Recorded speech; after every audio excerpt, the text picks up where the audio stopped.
وأقيموا الوزن بالقسط ولا تخسروا الميزان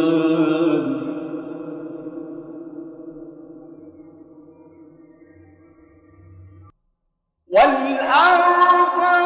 وضعها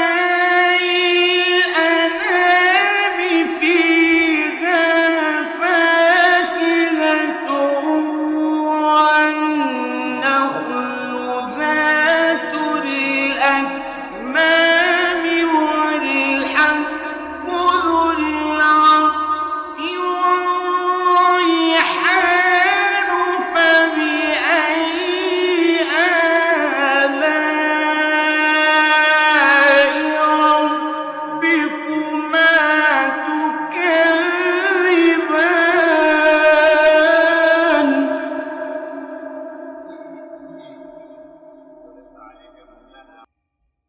خلق الإنسان من صلصال كالفخار وخلق الجان من مارج من نار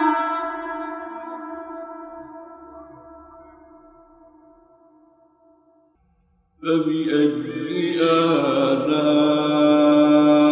آلاء ربكما تكذبان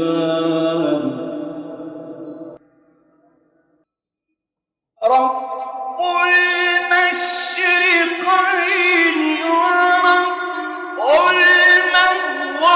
المغربين فبأي آلاء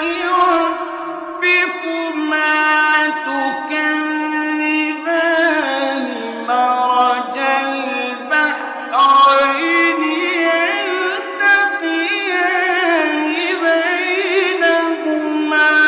برزخ لا يبغيان فبأي آلاء ربكما تكذبان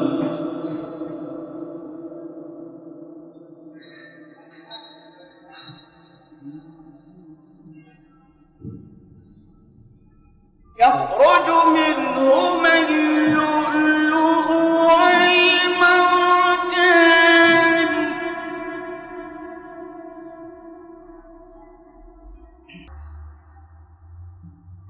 فبأي آلاء ربكما تكذبان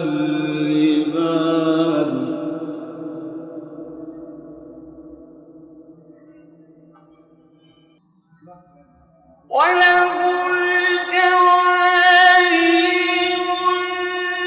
المنشآت في البحر كالأعلام فبأي آلاء ربكما تكذبان كل من عليها فان كل من عليها فان ويبقى وجه ربك ذو الجلال والإكرام